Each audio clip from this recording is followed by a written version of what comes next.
Hey guys, welcome to the 49th C# tutorial that I'm making for the new Boston. In this tutorial, I'm going to be showing you how to use the IndexOf method and the trim methods, and there's a few of them.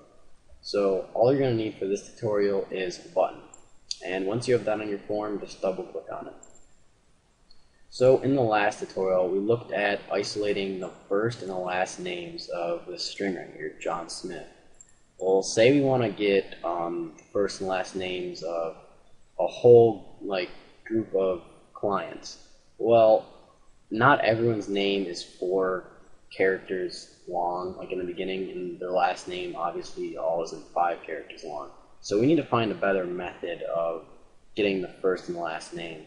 Well, to do that, we can use the IndexOf method. So just like before, we're going to use the substring method first off, but first we're just going to do first name here, set it equal to a substring of this full name right here. Well, for the int start index, we're just going to set it to 0 because we're just trying to get John. And then the length, well, instead of putting just 4 right here, we can use the IndexOf method to find the index of this space.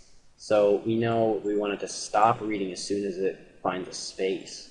So what we're going to do is we're going to get the index of this space, and since the index of this space is 4, it will just read 0, 1, 2, 3, 4. But and since this is a space, it will stop at it. So we're going to use the IndexOf method. We're just going to do name.indexOf, and then inside of here it just calls for a character value. So we're just going to put in a character, and we want it to be the space character, and then it'll get the index of the space right here, and then which is 4, so it'll read 1, 2, 3, 4. Oops. Alright, so now we'll get this first name. So let's just display this in a message box to make sure that it actually gets the first name. And let's just test this out. Yep, it got John.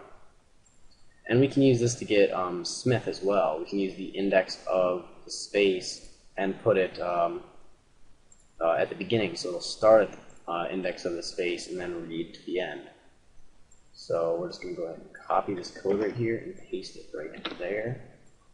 And then we don't need a second parameter because it'll just read to the end of the string. So now when we debug, well, this will actually be the last name, but I'm not going to change it. And we should just get Smith. Yep. But as you can see right there, there's a space at the beginning. And that's because the IndexOf returns the index before it. So it would return the index of right here and not right there. So in order to solve this, we can just add 1. So it'll begin reading here instead of there. So now when we debug, we should just get Smith and no space Smith. Yep, and there's no space at the beginning, even though it's kind of hard to tell. And the other methods that I'm going to be showing you how to use is the trim methods. And these are very useful. And basically what it will do is it will just remove all of the spaces.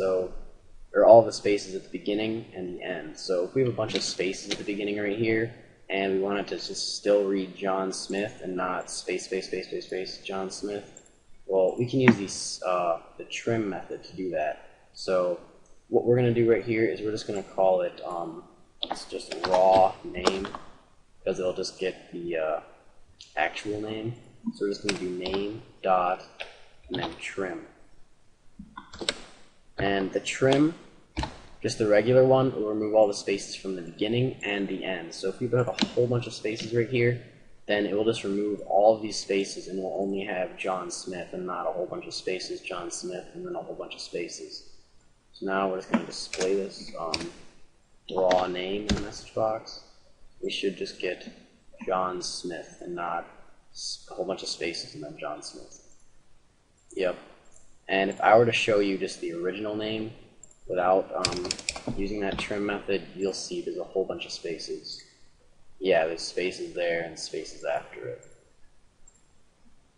You can also use trim start if you only want to trim the start of here. So if you don't want to trim the spaces off the end, then show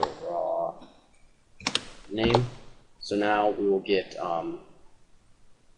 John Smith and then a whole bunch of spaces. And you really won't be able to tell that the spaces are there, but they are. And then you can use trim end to just trim spaces off the end. So now we'll get a whole bunch of spaces and then John Smith, and you should be able to tell. Yeah, there's a whole bunch of spaces right there. So that's pretty much it for this tutorial. In the next tutorial, we'll continue on looking at more methods in the string class. So, see you guys.